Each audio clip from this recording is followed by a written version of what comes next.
There's nothing worse than getting ready to soak in your hot tub and finding that there's something wrong that prevents you from being able to get in that you didn't know was going on. It's really super irritating. So what do you do in that situation? Well, today in this video, I'm covering the 7 most common hot tub problems and what to do about it. So let's get into it right now. Hi, I'm Jeff Campbell from Hot Tub Owner HQ, and I'm glad you're here with me. So the first one is the hot tub won't heat up. Nothing worse than trying to get into a nice hot tub and it's cold or lukewarm. So the first thing I want you to think about is the water actually cold, or is it just not as hot as it should be? Those are 2 different issues, 2 different sets of problems. So first you want to check the breaker. And in most cases, if you've got a 220 volt hot tub like I do, there's going to be a disconnect box nearby, and then that's going to be going to a main breaker panel. So you've got 2 different breakers that you need to check.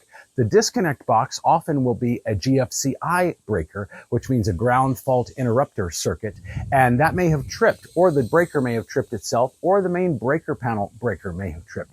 You want to check all of those things because the hot tub's not going to work at all if that's been tripped. However, before you go and check those things, just look at your panel, your topside panel here. If it's giving you a readout, then that means there is power to the hot tub, and it's not likely that issue. But if the panel is totally dead, then that means the unit's not getting power at all, in which case that is absolutely the first thing that I would check. I will say, though, that a breaker doesn't usually trip of its own accord for no reason. It's probably indicative of a greater problem, and we're going to cover some of those here a little bit later in the video. And one of those things could be a clogged filter. I've got 2 filters in my hot tub, and a clogged filter limits the amount of water that can be sucked into the system, which goes into the pump, into the heater tube. And if you aren't getting enough water in the heater tube, it could trip what's known as the high limit switch. Basically, that's a fail safe that if the heater tube starts to get too hot, too overheated, it shuts off. Now, the power to everything doesn't necessarily shut off. It just shuts off that switch to prevent it from overheating. And a clogged filter is usually the biggest culprit in that case. In which case, go ahead and take your filters out, give them a good cleaning, maybe even replace them if you haven't replaced them in a long time.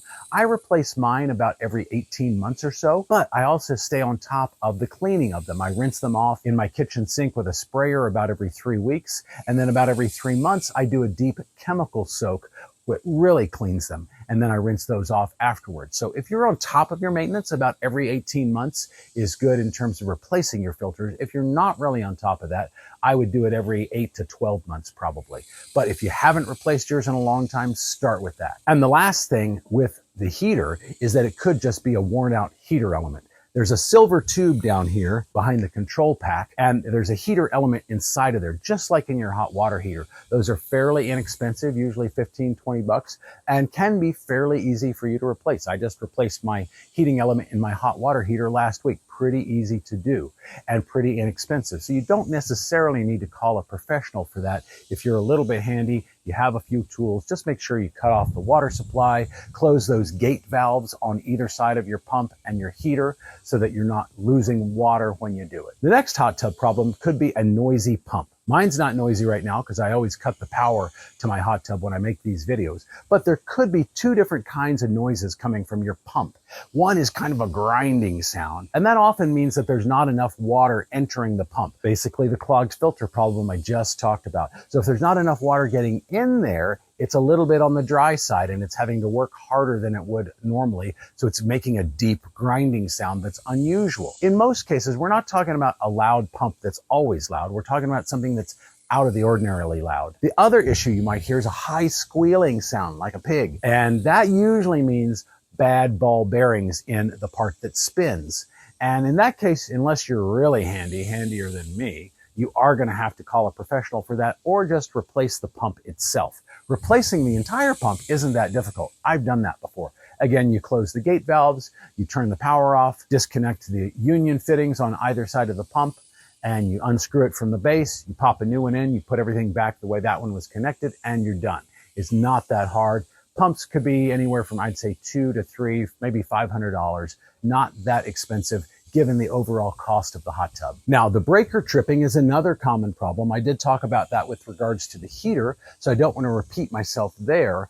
But another issue, aside from the high limit switch being tripped, is that somehow there could be water getting into the control pack in your hot tub. And that's where all the electrical components are. That's where the main power cable comes out that goes to your disconnect box. So if there is maybe a leak somewhere around the top of your hot tub where the water is dripping down into the control pack, that could definitely be causing the breaker to trip. And again, you've got two breakers in most cases, the disconnect box and the main breaker panel. But chances are it's just going to be the disconnect box that gets tripped. The next common problem is that your jets aren't working. And the most common scenario there is something called an airlock. Basically, there's trapped air in the lines that go to your jets. Now, some jets are fed by the pump, some are fed by the blower. The blower blows air, the pump blows water. So for the purposes of the airlock, we're talking about what's coming from the pump. In other words, water-based jets. And there's an easy solution for that in most cases. It does depend on the manufacturer of the pump though.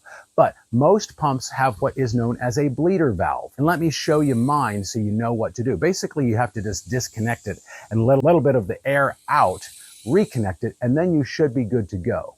Let me show you what I'm talking about though. So down here is my pump. The bleeder valve is basically here where you see this hose connected. To open that up, I would just use a Phillips screwdriver, or looks like a flathead might work there.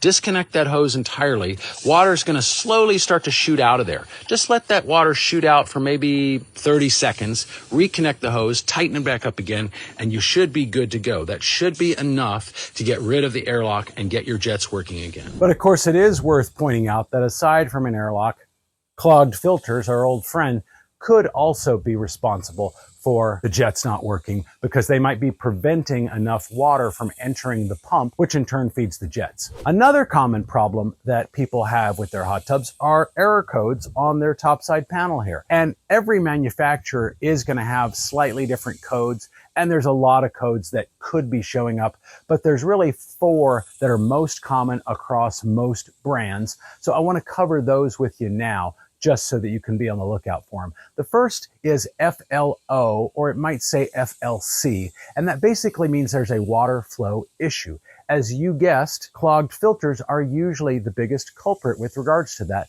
but it could also be a bad pump where it's preventing water from flowing through the system. OH is another one, and that means overheating or overheated.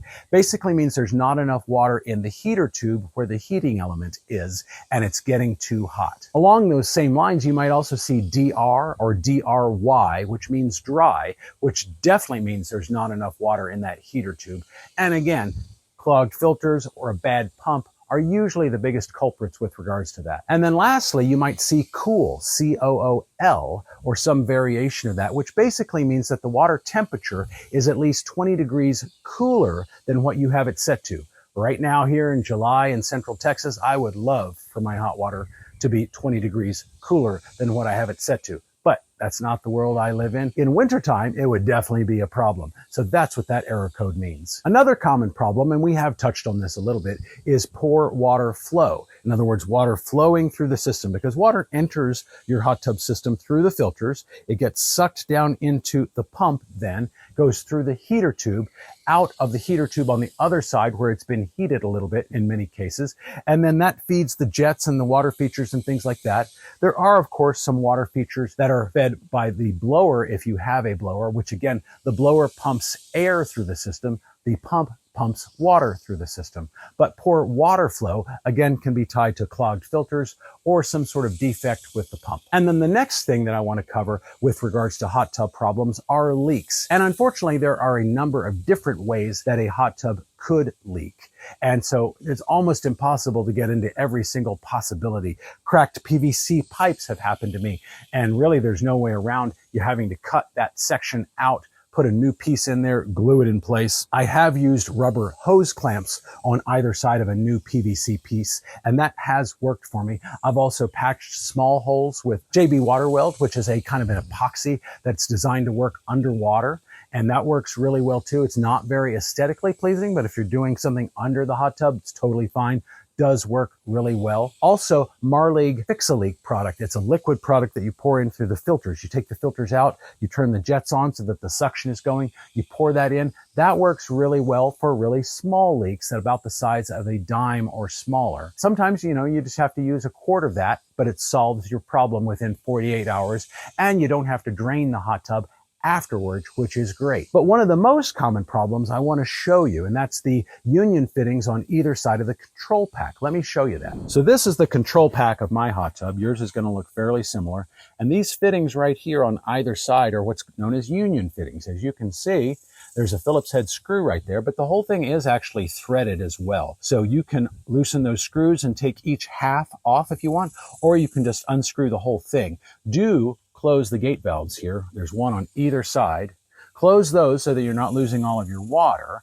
And then take this off, and there's a rubber gasket in there that just costs a couple of bucks, and that may need to be replaced if it's worn or even torn. I've seen that, and they wear out surprisingly quickly. They're pretty thin and small and not particularly sturdy. That is a very common cause of hot tub leaks, and you'll notice it leaking right here, somewhere right around here when you do that. Just cut the power, of course, anytime you do any of these repairs. Anyway, I hope this video helps you. If you want to know how to maintain your hot tub's chemicals fully in as little as 5 minutes a week, check out this video right up here on my channel, where I walk you through everything that I do, not just shock, but everything that I do to maintain my hot tub every single week.